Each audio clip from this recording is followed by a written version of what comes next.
टाकता आला तर फक्त 5-6 मिनिटाचा व्हिडिओ टाकू, अन्यथा लाईव्ह नसणार आहे. महत्त्वाचा हा विषय आहे जो आपण काल अंदाज दिला आहे. खानदेशमध्ये 19 आणि 20 तारीख सांगितली होती, एक दिवस लेट पण पाऊस तिथे आगमन केलेला आहे. सर्व दूरची जी काही आपण 5-5, 6-6 जिल्ह्यांची जी काही अपडेट देण्याचा प्रयत्न करतोय, त्याचप्रमाणे खानदेशमध्ये सुरुवात झाली आहे. त्यापेक्षा उलट विदर्भातही पुढचे 24 तास खूप महत्त्वाचे ठरणार आहेत आणि पाऊस नक्कीच होणार आहे. त्याचबरोबर मालेगाव इथे सुद्धा झडीला स्वरूप वाढलेलं आहे. अचानकच इथे काही ठिकाणी मुसळधार सरसुद्धा वाढू शकते. त्याच पटीनं जळगावचा आज जवळपास 80 ते 70% भाग हा कव्हरच होऊन जाईल. अशा प्रकारचं बंगालच्या उपसागरातलं बाष्प MP मार्गे हा पूर्ण महाराष्ट्राच्या विदर्भ, खानदेश आणि जवळपास मध्यरात्रीपर्यंत मराठवाडा व्यापूनच टाकील अशी परिस्थिती उद्भवलेली आहे. नाशिक जिल्ह्याच्या येवला, देवळा आणि निफाडला काही काळ लागेल, काही तास लागतील, पण इथे सुद्धा झडी ते दमदार तर काही ठिकाणी 1-2 भागांमध्ये मुसळधार सरसुद्धा कोसळू शकते अशी परिस्थिती उद्भवलेली आहे. ते म्हणतात ना, देवाच्या दारी वेळ आहे पण अंधेर नाही अशी काहीतरी म्हण आहे, त्याप्रमाणे इथे सुरुवात झालेली आहे. भोकरदन, जाफराबाद, कन्नड, सिल्लोडला काही मोजक्या गावांना झडीचं स्वरूप मिळालं आहे, पण भोकरदन, जाफराबादला झडीच्या स्वरूपामध्ये जी बुरबुर होती ठिपका थोडा कमी आहे पण वाढलेला आहे आणि तो 2:30 ते 3 वाजेपर्यंत आणखीन वाढणार आहे. आता खानदेश जवळपास धुळे, जळगाव, नंदुरबार, शहादा कंप्लीट होऊन जाईल. इथलं पिकांना दिलासा ते आणखीन चांगला इथे संपूर्ण होऊन जाईल. त्यामुळे आता खानदेश बाबतीत एवढंच. अकोला, अमरावती आणि बुलढाणा स्प्रिंकलरची आपण जी पलटी मारतो या पद्धतीनं बऱ्याच ठिकाणी, तर यापेक्षाही जोरदार सरी बुलढाण्यामध्ये पुढच्या 4 घंट्याच्या आतमध्ये आजच्या 21 जुलैला इथे पण होईल. बुलढाण्याचे यामध्ये सर्वाधिक जास्त तालुके असतील मेहकर, खामगाव, मलकापूर, मोताळा, चिखली, देऊळगाव राजा, सिंदखेड राजा ते लोणार पट्टा संध्याकाळी 8 वाजेपर्यंत कव्हर अप होईल. किनवट आणि नांदेडपर्यंत पोहोचणार आहोत. त्या अगोदर विदर्भाचं सुद्धा लक्षणीय जी काही वाढ होणार आहे त्याबद्दल बोलूयात. अमरावती आणि अकोला हा जिल्हा 80-70% काल पडलेल्या पावसानं, परवा पडलेल्या पावसानं आणि आज सुरू होत असलेल्या पावसानं हा इतकंपर्यंत कव्हर होऊ शकतो, एवढी त्याची मजल बळकट बनलेली आहे. त्यानंतर रिसोड, वाशिम, हिंगोली 80 ते 70% कव्हर होऊन जाईल, एवढी याची मजल आहे. कळमनुरी, सेमगाव, वसमत, पुसद, डिग्रस हे तालुके सर्वाधिक जास्त पावसाच्या रडारवरती असणार आहे. नागपूर हा काल रामटेक परिसर चांगला धुवाधार घेतला आहे. यामध्ये काही भागांना कमी पण तो सुद्धा रिकवर होता आहे. आज गोंदिया जिल्ह्यामार्गे येणारं वातावरण हे तुमच्या भागात चांगलं पोषक परिस्थिती निर्माण करणार आहे आणि हा देखील आज रिकवर होऊन जाईल, म्हणजे चांगला पाऊस होऊन जाईल. नागपूर, गोंदिया, गडचिरोली आणि चंद्रपूर आज संध्याकाळच्या 12-1 वाजेपर्यंत, हे बघा 12 तास मागे पुढे होतील, पण उद्या 22 जुलैच्या आतमध्ये आजच्या पावसानं हे पूर्णतः कंप्लीटच होऊन जाणार आहे. घाबरले जाऊ नका.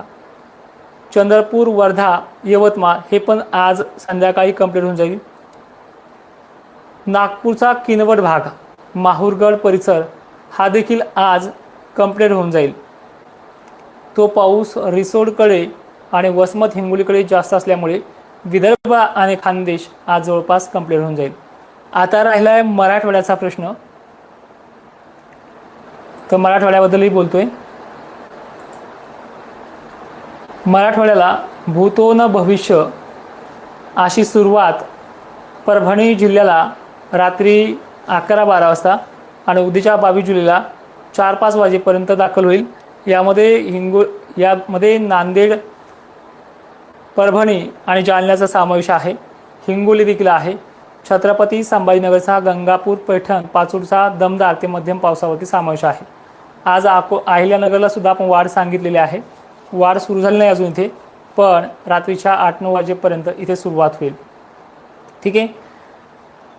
बिदर निजामाबाद मार्गे येणारं वातावरण जे आहे, जे सोलापूरच्या पूर्व भागाला, अहिल्यानगरच्या दक्षिण भागाला सक्रिय करणारी प्रणाली जी आहे ती लातूरच्या दक्षिण सावंतवाडी, उमरगा, निलंगा पट्टा या भागांचा आणि नांदेडचा बराचसा बॅकलॉग भरून काढेल.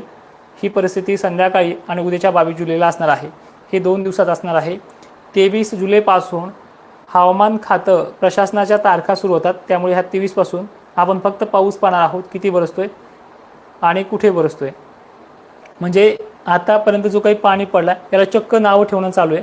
पण लाखो शेतकऱ्यांचं ह्या पावसानं ह्याच 5 दिवसामध्ये भलं केलं हे दुर्लक्ष होते. आपली जी मजल आहे ती 22 पर्यंत आहे, 22च्या संध्याकाळपर्यंत आहे जी व्याप्ती दाखवण्याची. बाकी तिथून पुढे शासन पाहून घेईल. जाता जाता परत 22 जुलैचा आढावा देखील येतोय. धुळे, नंदुरबार, शहादा 100% व्याप्ती पूर्ण ह्या 2 दिवसात होईल, आज आणि उद्या. आज तिथे बऱ्याच ठिकाणी आहे. 22 तारखेला मालेगाव, नाशिक, छत्रपती संभाजीनगर. मी तुमच्या तारखा 2 ते 3 दिवस उशिराने पाऊस आला आहे, पण संभाजीनगरला सुद्धा कन्नड सिल्लोडच्या भागांना उद्या तुमची इच्छा पूर्ण होऊन जाईल. पाचोट पैठणचा समावेश याच्यामध्ये अधिक आहे, आंबटपट्टा आहे. ठीक आहे. याच्यामध्ये विदर्भाला अकोल्यामध्ये, अमरावतीमध्ये, अनेक भागांमध्ये, अचलपूरमध्ये मुसळधार, तर काही ठिकाणी अतिमुसळधार, फटकारे 15 मिनटं, 20 मिनटं, अर्धा घंटा असा प्रणाली आहे. वर्ध्याचा, खामगावचा, यवतमाळचा, भंडाऱ्याचा, नागपूरचा याच्यामध्ये समावेश आहे. चंद्रपूर, यवतमाळचे देखील याच्यामध्ये बऱ्यापैकी समावेश आहे. आणि हे वातावरण मराठवाड्याला दमदार ते मध्यम दिलासा देईल. आणि ह्या 2 दिवसामध्ये विदर्भाची आणि खानदेशची जेवढी व्याप्ती होणार आहे तेवढी व्याप्ती 24 पासून पुढे नाही आहे. त्याचबरोबर पुढे काय घडू शकतं, कारण की माझा हा फायनल लाईव्ह आहे. संध्याकाळी मी बाहेर आहे, पंढरपूरच्या यात्रेला चाललो आहे. त्यामुळे कदाचित लाईव्ह तिथे पण घेता येणार नाही. शॉर्ट रील मी देईल, 1-1, 2-2, 5-5 दिवसाचे रिपोर्ट घेऊन सोबतच चाललो आहे. तर तुम्हाला तिथून पुढे अपडेट देत राहील. पण लाईव्ह आता बंद आहे 2-3 दिवस तरी.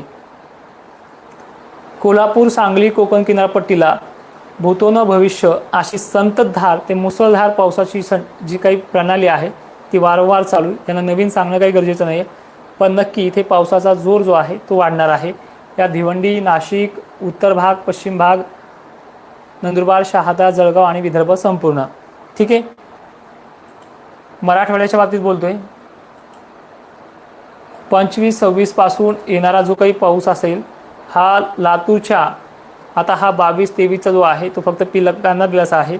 ज्यांच्या पेरण्या राहिल्यात, लक्षपूर्वक ऐका, ज्यांच्या पेरण्या राहिल्यात यांना 26-27 याच तारखेदरम्यान आपला फायदा करणारा पाऊस असेल.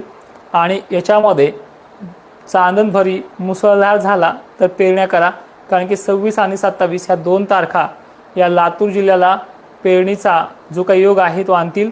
ह्या दिवसामध्ये आभाळामधनं काही गावखेड्यांना मोठा पाणी पडणार आहे. जर चांदणभरी पडला, वाहुणी पडला तरच पेरण्या करा. जे राहिलेले भाग आहेत, हा भाग राहिलेला फक्त 40% आणि 30%, 50-60% इथे तालुक्यानुसार 80% देखील पेरण्या झालेल्या आहेत. ठीक आहे.